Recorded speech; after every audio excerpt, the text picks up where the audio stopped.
네, 오늘 설교 제목은 우리는 노예가 아니다, 다스리는 자다 라는 제목입니다.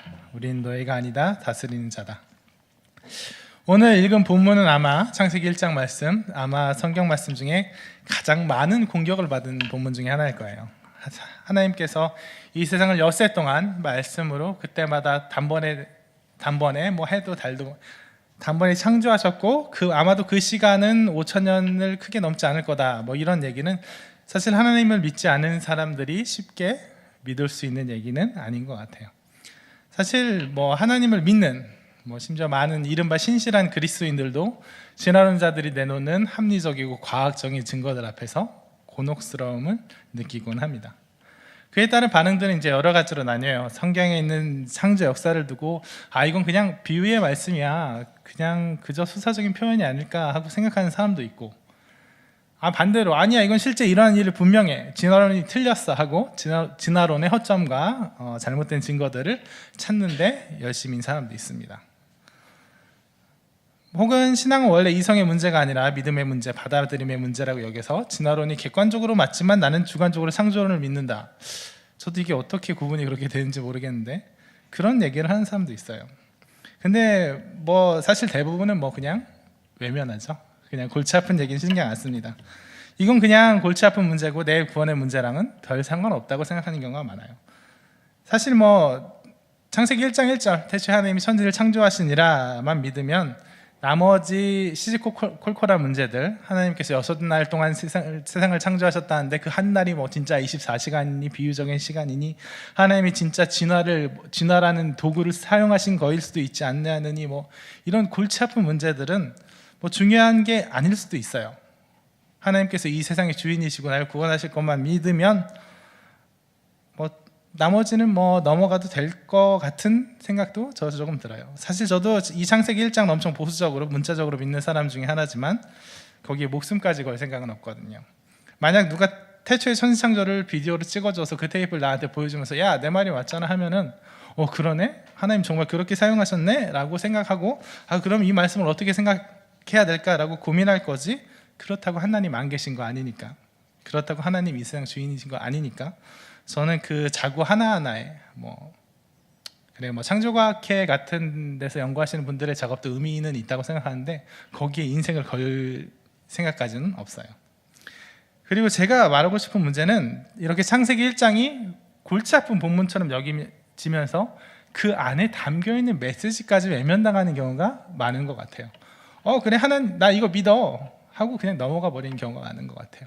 여기 창세기 1장에 관심을 가지는 사람들도 진화론이 틀렸어, 실제적으로 이게 가능한 일이야, 실제적으로 이게 일어난 일이야, 거기에만 골몰할 뿐이지 구체적으로 어떤 그 사실 하나하나의 검증에만 골몰할 뿐이지 여기에 어떤 내용이, 어떤 이야기가 우리의 마음에 어떤 메시지를 줄 수 있는가에 대해서는 종종 외면하는 것 같아서 그게 안타깝습니다.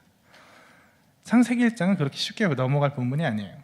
그냥 흔한 창조 신화 중 하나에 불과한 재미있는 이야기도 아니고 현대 과학이 설명하듯이 빅뱅 이론 같은 건 되게 담담하잖아요. 이런 일이 있었다, 이렇게 되었다, 그냥 담담히 설명할 뿐인 이론도 아니에요. 창세기 1장의 말씀은 정말 놀랍도록 풍성하고 강력한 메시지를 담고 있어요.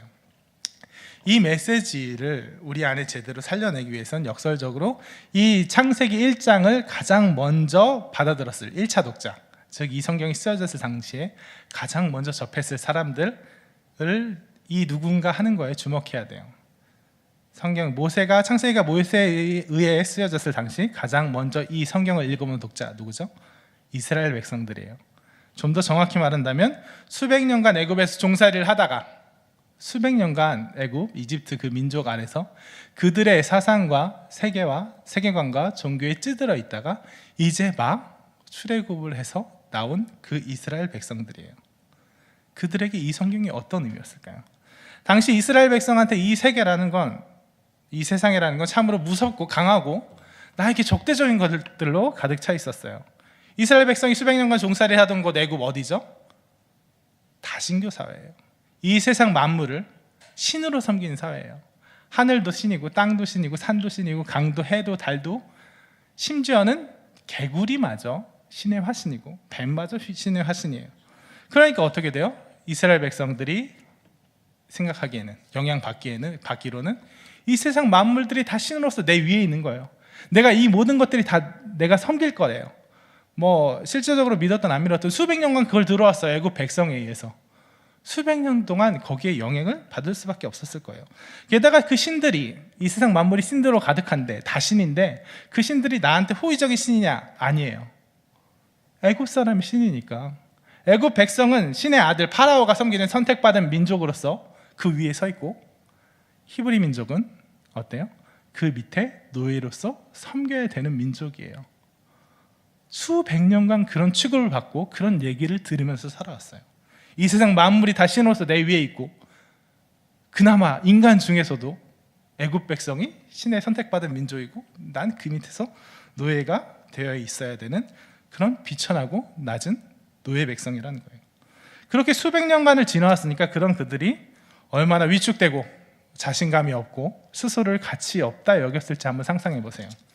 우리가 36년간 있었던 일제 식민 통치가 우리에게 어떤 것을 남겼는지 생각해 보면, 우리를 얼마나 위축시키고 뭐 노예 근성, 패배 의식을 얼마나 많이 심어줬는지 생각해 보면은, 그것이 수백 년간 이어진 이스라엘 백성들의 상태는 상상도 안 갈 거예요. 그들은 할아버지의 할아버지, 그 할아버지 때부터 이미 노예였어요. 노예로 태어나서 노예로 살다가 노예로 죽는 게 당연한 줄 알고 산 게 수백 년 동안이었어요.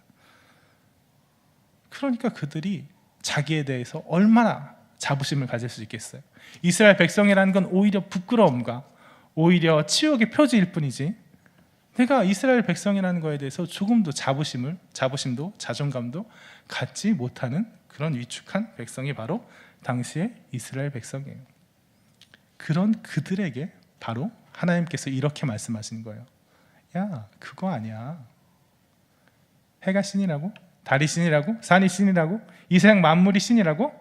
아니야 라고 분명히 말씀하시는 거예요. 그것들 다 뭐야? 나 이 세상을 만든 절대 주권자이신 하나님께서 그냥 말씀으로 뚝딱 만들어 놓은 그런 피조물일 뿐이라는 거예요. 그런 피조물인 뿐이고, 오히려 절대 너희가 섬길 대상이 아니라 오히려 너희야말로 내가 가장 귀하게 만든 피조물이라는 거예요. 너희가 그것들을 섬길 게 아니라 너희가 그것들을 다스리고 너희가 그것들을 정복하고 그 위에 서야 될 내 사랑하는 자들이라는 거예요. 여러분, 우리가 읽진 않았지만 한번 1장 16절의 말씀 한번 같이 봤으면 좋겠어요. 16절 제가 읽어드리겠습니다. 하나님이 두 큰 광명체를 만드사 큰 광명체로 낮을 주관하게 하시고 작은 광명체로 밤을 주관하게 하시며 또 별들을 만드시고. 이 얘기 읽다 보면 무슨 얘기인지 아시겠죠? 두 큰 광명체 뭐예요? 해랑 달이에요.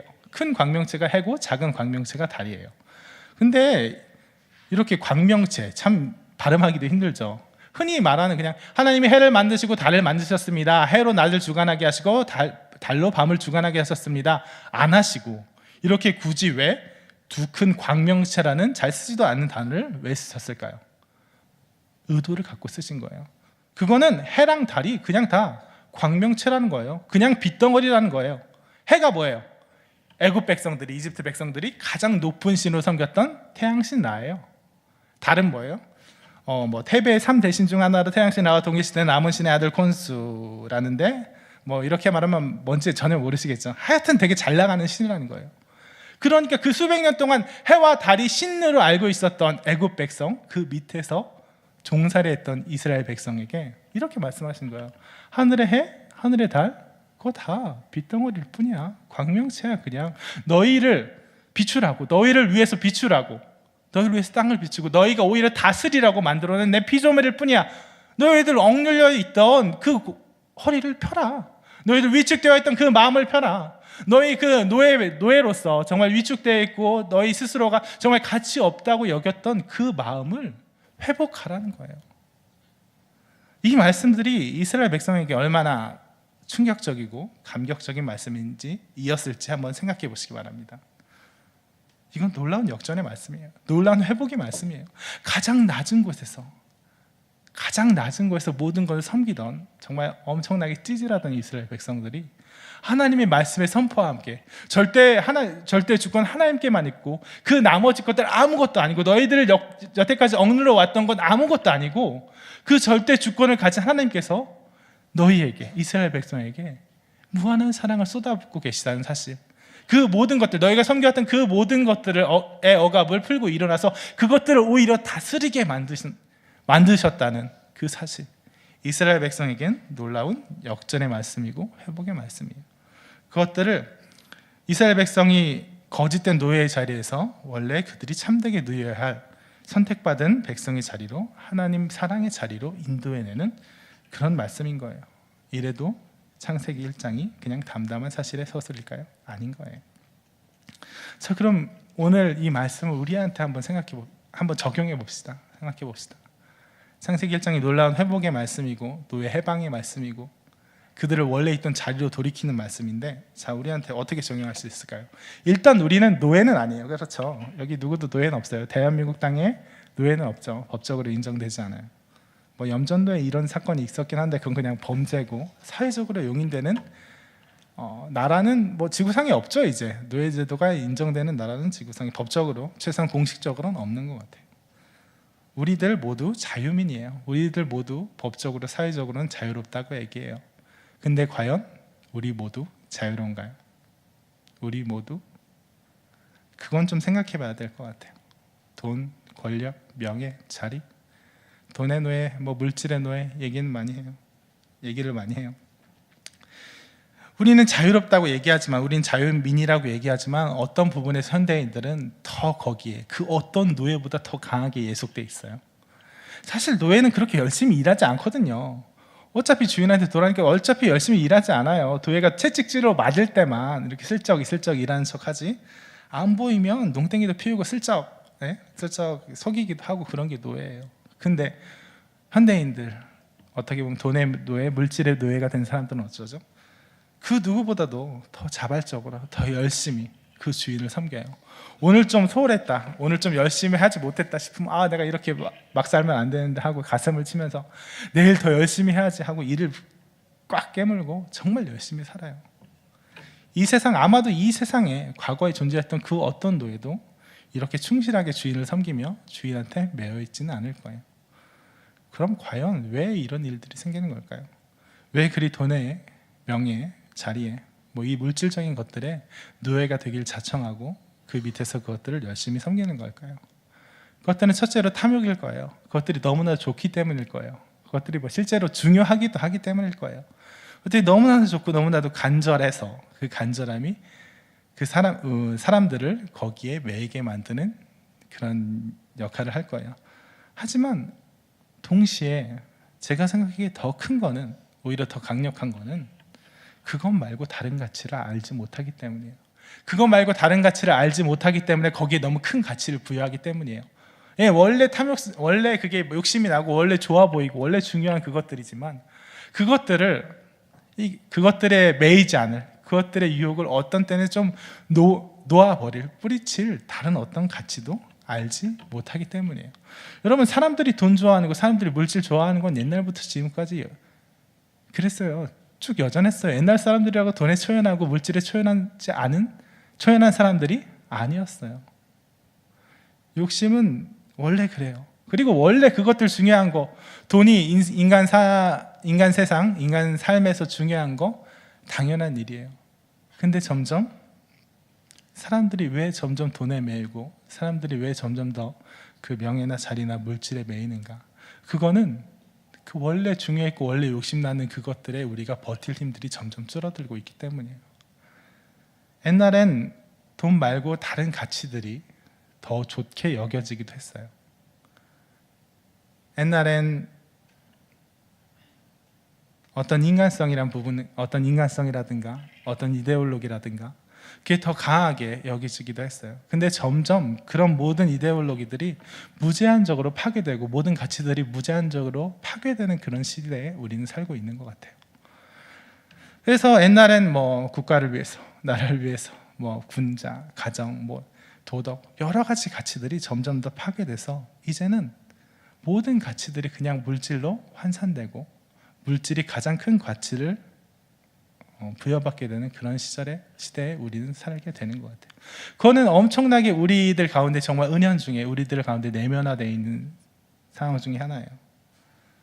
어떤 자주 인용되는 말이지만, 설교 중에 자주 인용되는 사람이지만, 김연아 같은 경우도 김연아가 얼마나 대단한가라고 얘기했을 때 김연아가 어쩌고 저쩌고 어쩌고 아름답고 어쩌고 보다 항상 따라붙는 기사가 이거예요. 김연아의 우승으로 우리나라에 60조의 경제 효과가 있었다. 뭐 하나 하면 이것으로 얼마의 효과를 보았다. 우리는 어떤 가치도 정말 돈으로 환산하기를 더 이상 주저하지 않는 시대에 살고 있어요. 그래서 그것들이 우리들 내면에서도 얼마나 내면화되어 있냐면, 돈이 있으면 어깨부터 펴지고요, 돈이 없으면 허리부터 숙여져요.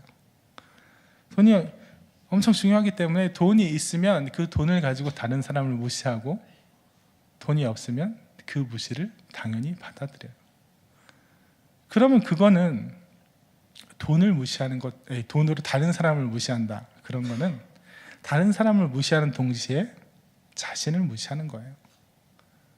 너도 사람이고 나도 사람이고 똑같은 사람인데 내가 그 돈으로 그 사람 위에 올라가고 권력으로 그 사람 위에 올라간다? 뭐가 중요한 거예요? 사람이 중요한 게 아니고 돈이 중요한 거예요. 그리스도인들은 더더욱 그러면 안 돼요. 사람이 뭐예요? 하나님의 형상으로 지어진 귀중한 걸작품들이에요. 근데 돈으로 그 사람들 위에 군림하려고 하고 그 사람들을 무시하려고 한다. 하나님의 형상인 그 사람 그 자체보다 돈을 더 그 위에 놓는 거예요. 그래서 남을 무시하는 사람이 곧 돈으로 남을 무시하는 사람이 곧 자기를 무시한다는 건, 돈이 중요하고 사람이 별거 아니라면, 똑같은 사람인데 내가 돈으로 그 사람 위에 설 수 있다면 나 스스로도 내 돈이 중요할 뿐이지, 내 돈이 가치를 가질 뿐이지, 내 돈이 더 존중받을 뿐이지, 나 스스로는 아무것도 아니라는 결론에 이를 수밖에 없게 돼요. 그러니까 우리는 돈에 매이게 되는 그런 시대에 살고 있는 것 같아요. 개인적인 얘기를 하나 하자면, 돈이 상당히 중요하긴 한 것 같아요. 돈이 상당히 중요하긴 해요. 돈이 우리 삶을 좌우하는 그런 큰 역할을 하기 때문에 돈이 상당히 중요하게 해요. 사람이 그냥 사람의 도리를 하는 데 있어도, 이게 제가 최근에 누군가한테 들은 얘기인데 정말 명언이라고 생각해서 해드리는 거예요. 사람이 돈 없으면 사람의 도리도 못한다는 얘기를 딱 했어요. 내가 당연히 해야 될 감사 표현, 당연히 해야 될 사람의 도리, 당연히 대접해드릴 어떤 도리 같은 것들도 막상 돈이 없으면 못하게 되고, 막상 돈이 없으면 내가 스스로 뒤로 물러나게 되고, 그냥 한 번, 두 번은 이렇죠. 돈 없어도 제가 감사합니다, 고맙습니다, 제가 이거 더 해드렸는데 못하게 되니까 죄송합니다 하고 그냥 말로 해요. 처음엔 말로 해요. 그리고 다른 것들로 표현하고 하는데, 그것도 한 번, 두 번 거듭되다 보면 어떻게 되죠? 내가 맨날 말로 때우는 게 민망해서 그마저도 안 하게 돼요. 그런 게 싫어서 점점 내가 뒤로 물러나고 위축돼서 아예 모든 관계를 내 스스로 끊어버려요.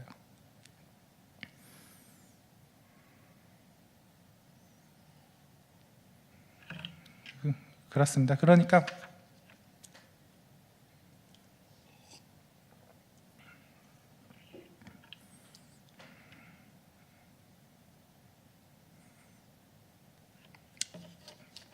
무슨 일인가 하시겠는데, 아닙니다. 그냥 다른 말로 정리하도록 하겠습니다.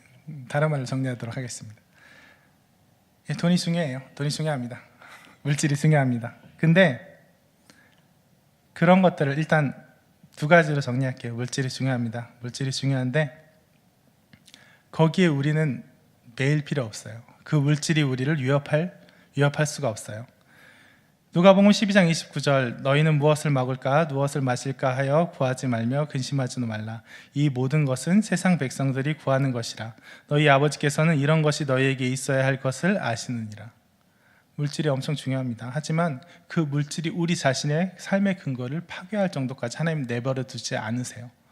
하나님께서 우리가 물질이 필요한 부분, 정말 정령 필요한 부분이 우리에게 있다면 그것들 채워주세요.